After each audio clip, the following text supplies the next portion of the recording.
Welcome to the success point class 9th Kshitij पाठ्य पुस्तक हिंदी की। और उसका जो पाठ है प्रेमचंद के फटे जूते हरिशंकर परसाई जी द्वारा रचित है। तो पाठ का सारांश और संबंधित प्रश्न उत्तर देखने वाले हैं। पाठ का सार कुछ इस प्रकार से कि प्रस्तुत पाठ में सुप्रसिद्ध साहित्यकार प्रेमचंद जी की वेशभूषा तथा उनके जूतों के माध्यम से एक और जहां प्रेमचंद के सादगीपूर्ण उच्च विचार को पाठकों के सामने प्रस्तुत किया गया है, वहीं समाज की स्वार्थपरता, अवसरवादिता, दिखावटीपन, दोगले चरित्र, धोखेबाजी की प्रवृत्ति पर करारी चोट की गई है। फोटो में प्रेमचंद के जूतों को देखकर ऐसा लगता है कि सामाजिक बुराइयों से लड़ते लड़ते उनके जूते की यह हालत हुई है। लेखक के सामने प्रेमचंद का एक फोटो है जिसमें वे अपनी पत्नी के साथ हैं। फोटो में वे कुर्ता धोती पहने हुए हैं तथा सिर पर टोपी लगाए हुए हैं। कनपटी चिपकी, गालों की हड्डियां उभरी तथा चेहरे पर घनी मूछें हैं। पाँव में कैनवास के बेहतरीब बंद वाले जूते यानी कि बंद बंधे हुए हैं। उसके बंद के लोहे की पतरी गायब हो गई है, यानी कि बंद बांधते हैं तब जो बंद का अंतिम सिरा होता है वो गायब हो गया है, उन्हें किसी तरह बांध लिया गया है। बाएं पैर का जूता फटा है जिसमें से पैर की उंगली दिख रही है। लेखक सोचता है कि यदि यह उनकी फोटो की पोशाक है तो पहनने की कैसी होगी।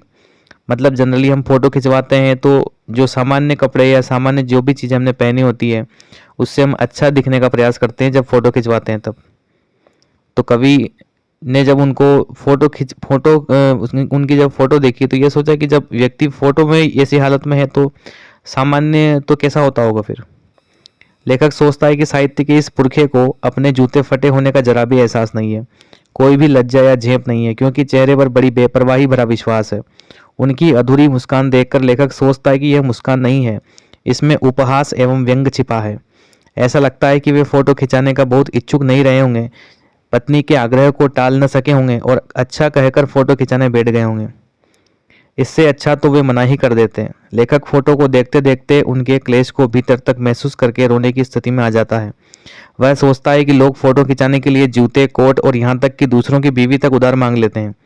लोग इत्र लगाकर फोटो खिंचवाते हैं ताकि फोटो में खुशबू आ जाए। गंदे से गंदे आदमी की फोटो अच्छी होती है और प्रेमचंद तस्वीर को महत्व ही नहीं देते। लेखक मानता है कि आज टोपी जूते से सस्ती है।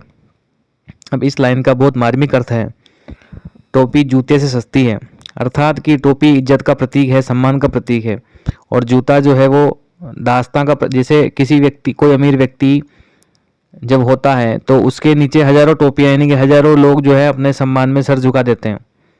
तो एक तरीके से वो उसके जूते तले दबे हुए हैं, उसके पैरों तले वो दबे हुए हैं। इसलिए कहा गया है कि टोपी जो है जूते से सस्ती है, और जब उन्होंने यह फोटो खिंचाया तब भी सस्ती ही रही होगी।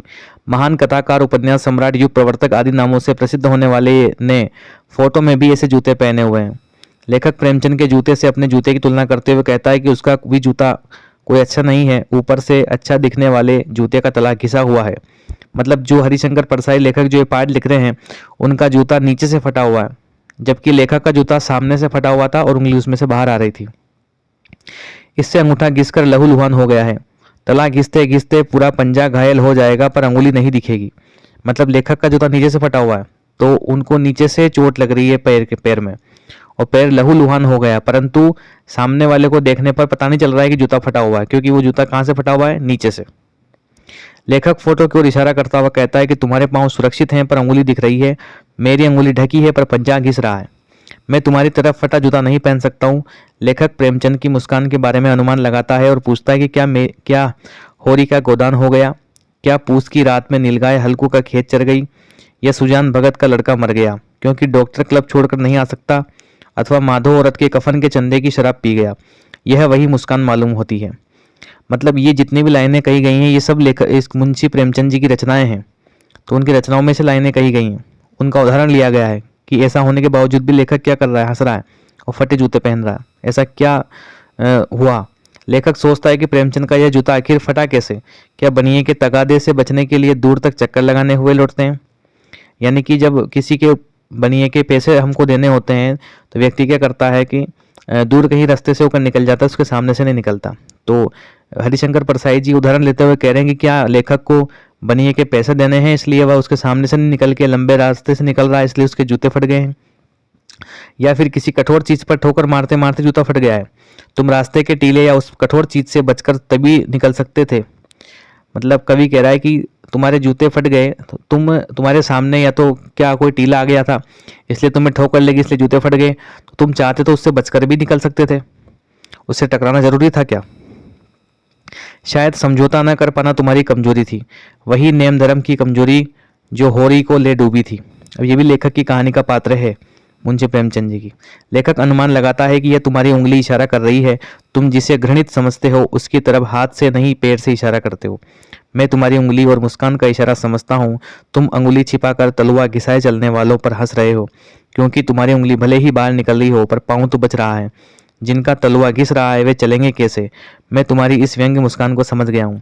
पाठ लिखने से तात्पर्य कोई जूते की महिमा का बखान करना नहीं है, यह लेखक का मजाक उड़ाना नहीं है, या फिर प्रेमचंद जी को गरीब दिखाना नहीं है।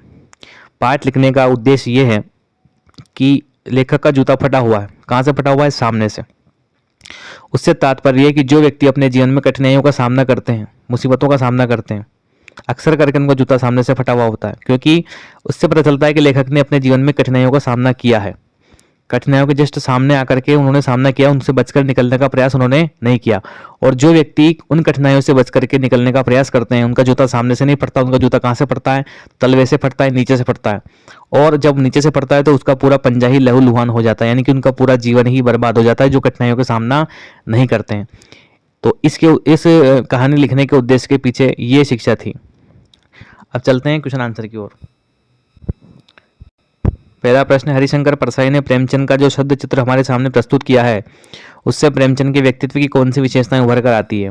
प्रेमचंद जो है प्रदर्शनवाद से दूर सादगी युक्त जीवन जीते थे, यानी कि दिखावे में विश्वास बिल्कुल भी नहीं करते थे। जैसे थे वैसे ही सबके सामने जाने में संकोच नहीं करते थे।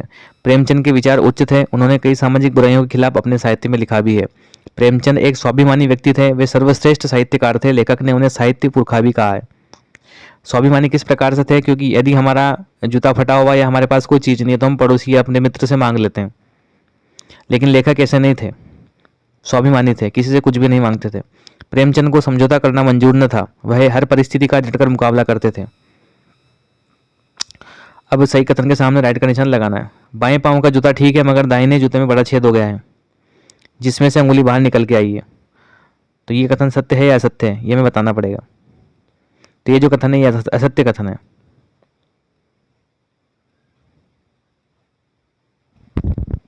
एक मिनट,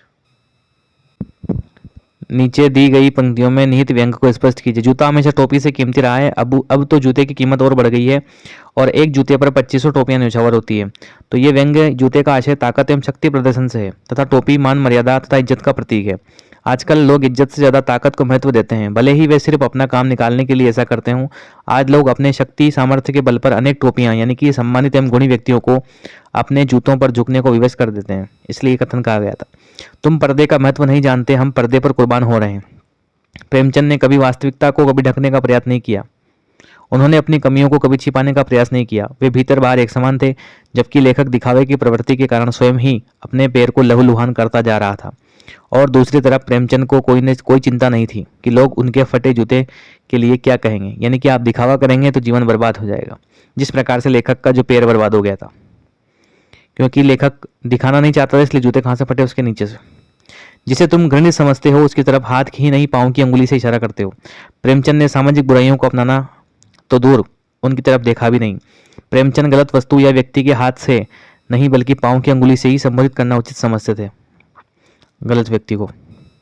पाठ में एक जगह लेखक सोचता है कि फोटो खिंचाने के लिए अगर ये पोशाक है तो पहनने की कैसी होगी, लेकिन अगले ही पल वह विचार बदलता है कि नहीं, इस आदमी की अलग अलग पोशाकें नहीं होंगी। आपके अनुसार इस संदर्भ में प्रेमचंद के बारे में लेखक के विचार बदलने की क्या वजह हो सकती है? लोग प्रायः ऐसा करते हैं कि दैनिक जीवन में साधारण कपड़ों का प्रयोग करते हैं और विशेष अवसरों पर अच्छे कपड़ों का। लेखक ने पहले सीधा प्रेमचंद खास मौके पर इतने साधारण हैं तो साधारण मौकों पर ये इससे भी अधिक साधारण होते होंगे, परंतु लेखक को महसूस हुआ कि प्रेमचंद का व्यक्तित्व दिखावे की दुनिया से बिल्कुल भिन्न है, क्योंकि वे जैसे भीतर हैं वैसे ही बाहर भी दिखते हैं। वे वेशभूषा संबंधी खर्च को फिजूल खर्ची मानते होंगे। आपने यह व्यंग्य पढ़ा, इसे पढ़कर आपको लेखक की कौन सी बात आकर्षित करती है? तो मुझे इस व्यंग्य की सबसे आकर्षक बात लगती है कि विस्तारण शैली। लेखक ने व्यंग्यात्मक शैली में महान साहित्यकार प्रेमचंद की विशेषताओं का चित्र प्रस्तुत किया है। इस पाठ में लेखक ने प्रेमचंद के साथ साथ स्वयं की दिखावे की प्रवृत्ति पर भी व्यंग्य करते हुए सामाजिक कुरीतियों पर भी प्रहार किया है। यहाँ लेखक की ईमानदार छवि को भी बल मिला है। वर्तमान में जो सामाजिक कुरीतियां या जो भी समाज में रहने वाले लोग हैं वो किस पे विश्वास करते हैं? केवल दिखावे के ऊपर ही विश्वास करते हैं। पाठ में टीले शब्द का प्रयोग किन संदर्भों को इंगित करने के लिए किया गया? टीला शब्द जो है वो रास्ते की रुकावटों बाधाओं का प्रतीक है।